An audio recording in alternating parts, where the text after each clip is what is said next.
ভারতের কমিউনিস্ট পার্টির 24তম কংগ্রেস বিজয়দাতে অনুষ্ঠিত হয়েছিল 14 থেকে 18 অক্টোবর।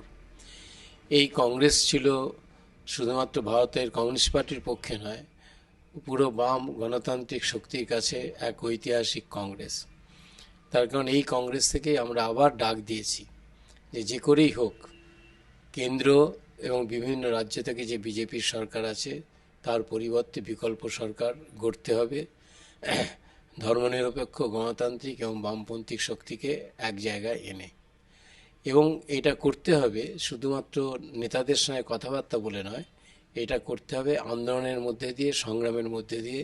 এবং জনগণের যে দাবি দাওয়া আছে সেই দাবি দাওয়াগুলোকে সামনে রেখে। সুতরাং তারই অঙ্গ হিসেবে আমাদের পুডুচেরিতে পার্টির প্রথম জাতীয় পরিষদের সভা হয় পার্টি কংগ্রেসের পর। সেইখান থেকে আমরা সিদ্ধান্ত নিই যে 14 এপ্রিল থেকে 14 মে পর্যন্ত আমরা সারা ভারতবর্ষের বিভিন্ন জায়গায় সংগঠিতভাবে জাঠা বার করব, যে জাঠার মধ্যে দিয়ে আমরা মানুষের কাছে পৌঁছবার চেষ্টা করব, তুলে ধরার চেষ্টা করব বিজেপি এবং আরএসএস পরিচালিত এই সরকারের জনবিরোধী রূপ, যা দেশের পক্ষে বিপজ্জনক, যা ভারতবর্ষের সংবিধানের ক্ষেত্রে বিপজ্জনক, এবং পাশাপাশি এদের যে অর্থনৈতিক যে ভূমিকা,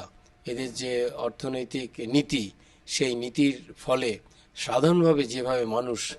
এফেক্টেড হচ্ছেন সেই দাবি দাওয়াগুলোকে সামনে রেখে একেবারে মানে তৃণমূল স্তর থেকে আমাদের এই জাঠা বিভিন্ন জায়গায় হবে,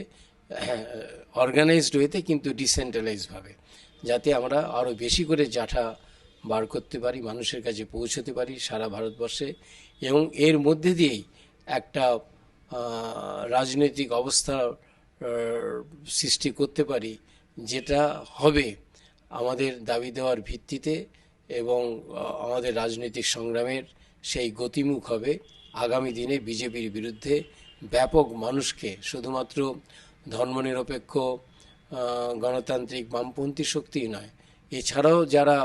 কোনো রাজনীতির সঙ্গে যুক্ত নয়, এরকম যে অসংখ্য মানুষ আছে সেই মানুষের কাছে আমাদের বার্তা পৌঁছে দিতে হবে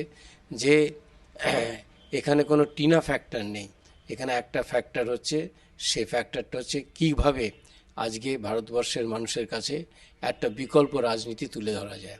সমস্যা অনেক আছে, কিন্তু সেই সমস্যা আমাদেরকে অতিক্রম করতে হবে আন্দোলন এবং সংগ্রামের মধ্যে দিয়ে। সুতরাং আগামী 14 এপ্রিল থেকে 14 মে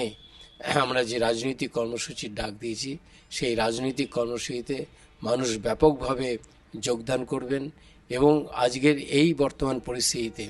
বিজেপি এবং আরএসএস যে চক্রান্ত, তা মানুষের কাছে তুলে ধরবেন এবং তার বিরুদ্ধে মানুষকে ঐক্যবদ্ধ করবেন, এই আশা আমরা রাখি।